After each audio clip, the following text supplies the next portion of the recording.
Student, welcome to today's video. And আজি আমি again class 8 or chapter 11 অনুশীলনী 11.1 or 188 পেজত থকা problem কেইটামান সলভ কৰিম। ইয়াতে question number 8 লৈকে অলৰেডি আমি সলভ কৰিছো। এটা question number 9। question number 9 ত সব তোমালোকে কি লিখা আছে যে এটা A B C D E বহুভুজৰ B E যোগ দিয়া আছে, C E যোগ দিয়া আছে, A F C G D H দিয়া আছে। আমাক বহুভুজটোৰ কালি নিৰ্ণয় কৰিব লাগে। কাষত এটা চিত্ৰ দিয়া আছে, তোমালোকে যদি চোৱা চিত্ৰটোত এইটো হল এ বি বাহু, বি সি, টি সি, ডি ই, ই এ, আৰু ইয়াৰ মাজৰ এইটো এটা কৰ্ণ দিয়া আছে, এইটো এটা কৰ্ণ দিয়া আছে, আৰু ইয়াৰ শাখালম্ববিলাকৰ কিছুমানৰ যোগ দিয়া আছে। আমাক এই গোটেই বহুভুজটোৰ কালি নিৰ্ণয় কৰিব লাগে। এতিয়া চোৱা, আমি এই গোটেই বহুভুজটোক আমি বিশেষ একো নাম দিব নোৱাৰোঁ। সেইকাৰণে এইটো ডাইৰেক্টলি আমি যদি ইয়াৰ কালি উলিয়াব বিচাৰোঁ, তেতিয়াহ'লে আমি ইয়াৰ কোনো সূত্ৰও ৰিলেট কৰিব নোৱাৰিম, মিলাব নোৱাৰিম। গতিকে আমি চাব লাগিব যে চিত্ৰটোত আমি বেলেগ কিবা উপায় বিচাৰি পাওঁ নেকি। আমি যদি চাওঁ চিত্ৰটোত এই বি ই চি ই এই দুডাল ৰেখাই ইয়াতে ক্ৰমে তিনিটা ত্ৰিভুজ উৎপন্ন কৰিছে। এইটো এটা ত্ৰিভুজ, এইটো এটা ত্ৰিভুজ, এইটো এটা ত্ৰিভুজ। আমি যদি চাওঁ এইটো ত্ৰিভুজৰ এই বাহুডালৰ যোগ দিয়া আছে, ইয়াৰ যোগ দিয়া আছে, এইফালে ইয়াৰ যোগ দিয়া আছে, এইটোৰ যোগ দিয়া আছে, আৰু এইফালে এই লম্বডালৰো যোগ দিয়া আছে। ইয়াৰ পৰা আমি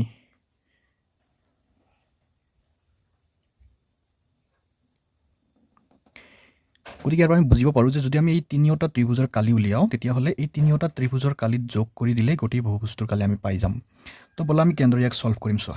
আমি প্ৰথমতে লিখি ল'ম সলিউশ্যনত যে বহুভুজটোৰ বি ই মানে এইডাল আৰু চি ই এইডাল ৰেখাই এ বি ই এইটো, বি চি ই এইটো, চি ডি ই এইটো তিনিটা ত্ৰিভুজ উৎপন্ন কৰিছে। ঠিক আছে, তিনিটা ত্ৰিভুজ আমি পাই গ'লোঁ।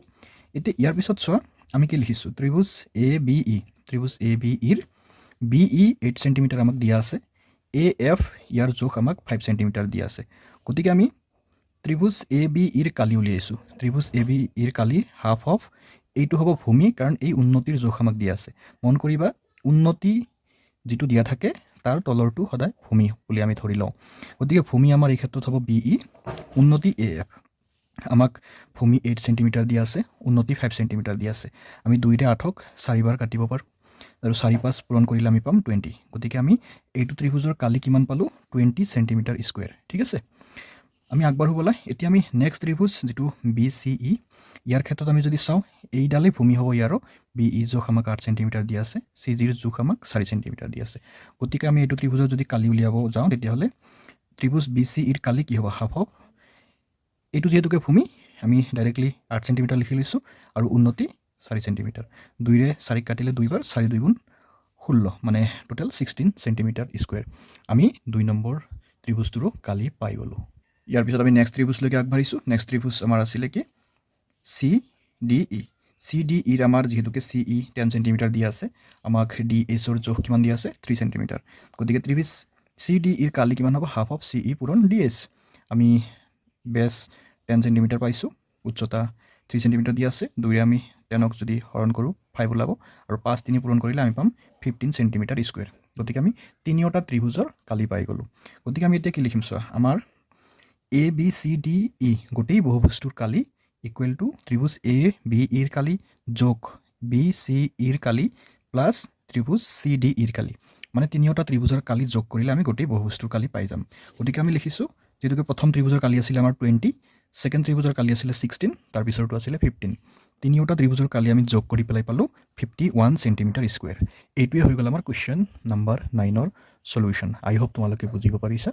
So let's move on to question number 10. Question number 10 কি লিখা আছে চোৱা, এটা ট্ৰিপেজিয়ামৰ কালি 68 সেণ্টিমিটাৰ স্কুৱেৰ, সমান্তৰাল বাহু দুটাৰ দৈৰ্ঘ্য দিয়া আছে ক্ৰমে 13 সেণ্টিমিটাৰ আৰু 21 সেণ্টিমিটাৰ।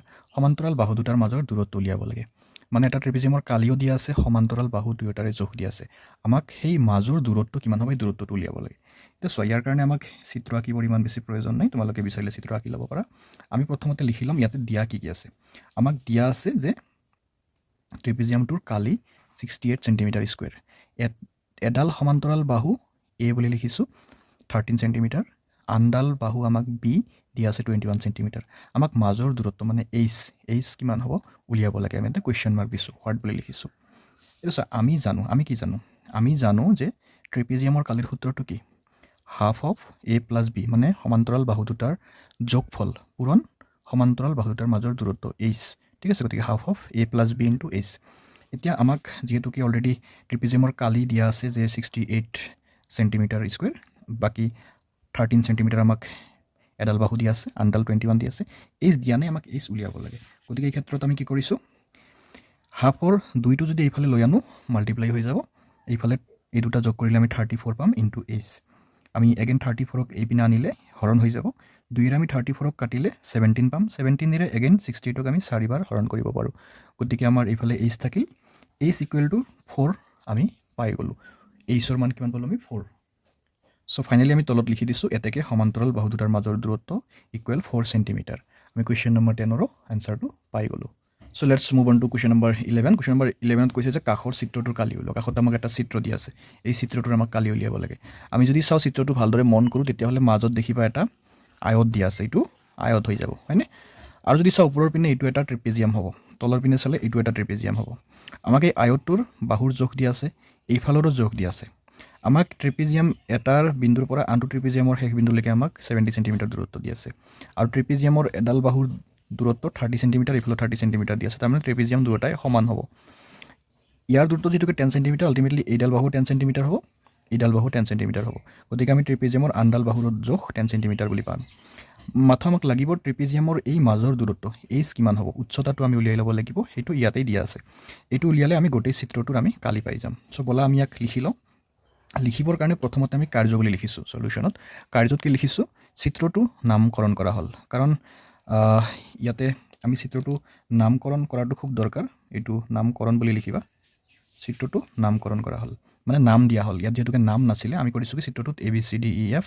এনেকৈ নাম দি লৈছোঁ তেতিয়াহ'লে আমাৰ অংকটো কৰাত সুবিধা হ'ব তাৰপিছত কি লিখিছোঁ যে এ পি আৰু ডি আৰ ৰেখা দুডাল যোগ কৰা হ'ল ইয়াতে যদি চোৱা এই এ পি আমি যোগ কৰি দিছোঁ এইফালে ডি আৰ যোগ কৰি দিছোঁ এতিয়া এ পি আৰু ডি আৰ যোগ কৰাৰ পিছত আমি কি পালোঁ এ বি চি ডি এইটো এটা আয়ত পাইছোঁ আৰু ডি চি ই এফ মানে এইটো আৰু এ বি জি এইচ আমি তলত এটা ট্ৰেপিজিয়াম পাইছোঁ টোটেল দুটা আমি ট্ৰেপিজিয়াম পালোঁ দুটা ট্ৰেপিজিয়াম সমান কাৰণ যিহেতুকে ইয়াৰ দুডাল সমান্তৰাল বাহু সমান আৰু মাজৰ দূৰত্ব সমানেই পাম আমি গতিকে দুটা ট্ৰেপিজিয়াম আমাৰ সমান হ'ব ইয়াক আমি ইকুৱেশ্যন নম্বৰ 1 দিছোঁ 1 নম্বৰ দি থৈছোঁ পিছত আমাৰ কামত লাগিব এতিয়া আমি কি লিখিছোঁ চোৱা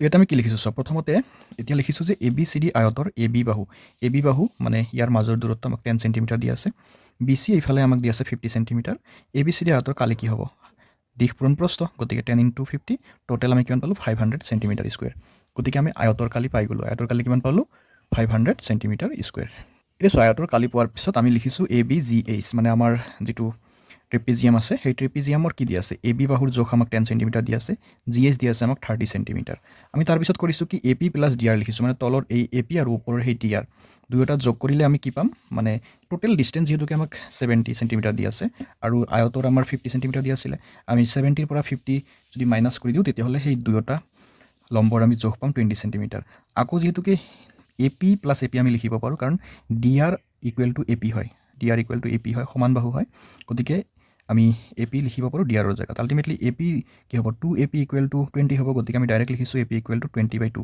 মানে এইফালৰ দুইটো এইফালে হৰণ হৈছে এ পিৰ জোখ আমি কিমান পালোঁ 10 সেন্টিমিটাৰ তাৰমানে দুয়োটা লম্বৰ জোখ আমি কিমান পালোঁ উচ্চতা 10 সেন্টিমিটাৰ এতিয়া আমি trapezium A B H zero মানে ইয়াৰ কালি উলিয়াম কি হ'ব হাফ অফ সমান্তৰাল বাহু দুটাৰ যোগফল লিখিছোঁ 10 + 30 ইনটু মাজৰ উচ্চতা 10 সেন্টিমিটাৰ আমি যদি 2ৰে 10ক হৰণ কৰোঁ 5 পাম 30 আৰু 10 যোগ কৰিলে কিমান পাম 40 আৰু 5 পূৰণ কৰিলে 4 5 গুণ 20 এটা শূন্য 200 সেন্টিমিটাৰ স্কুৱেৰ মানে আমি ট্ৰেপিজিয়ামৰ কালি কিমান পালোঁ 200 সেন্টিমিটাৰ স্কুৱেৰ আকৌ যিহেতুকে আমি দুয়োটা ট্ৰেপিজিয়াম সমান বুলি অলৰেডি পাইছোঁ গতিকে সেইটো ট্ৰেপিজিয়ামৰ কালিও কিমান হ'ব 200 সেন্টিমিটাৰ স্কুৱেৰ এক ইকুৱেশ্যন মতে আমি লিখিছোঁ কাৰণ দুয়োটা ট্ৰেপিজিয়াম যেহেতুকে সমান হয় আমি আকৌ তাৰ কালি উলিয়াব নালাগে এইটোৰ কালি 200 হ'লে সেইটোৰ কালিও 200 হ'ব সম্পূৰ্ণ চিত্ৰটোৰ কালি তেতিয়াহ'লে কি হ'ব দুয়োটা ট্ৰেপিজিয়ামৰ কালি আৰু আয়তৰ কালি আমি যোগ কৰিলে সম্পূৰ্ণ ট্ৰেপিজিয়ামৰ কালি পাম গতিকে আমি লিখিছোঁ 200 আয়তৰ কালি 500 আকৌ সেইটো ট্ৰেপিজিয়ামৰ কালি 200 তিনিওটা যোগ কৰিলে টোটেল আমি পাইছোঁ 900 তো আমাৰ ফাইনেল এনসাৰ হ'ল 900 সেন্টিমিটাৰ স্কুৱেৰ সো আই হোপ তোমালোকে বুজিব পাৰিছা কুৱেশ্যন নম্বৰ 11ৰ সলিউশ্যন আমি এইটো ভিডিঅ' ইয়াতে শেষ কৰিম যদি চেনেল ছাবস্ক্ৰাইব কৰা নাই কৰি ল'বা আৰু বন্ধুসকলৰ মাজত শ্বেয়াৰ কৰিবা থেংক ইউ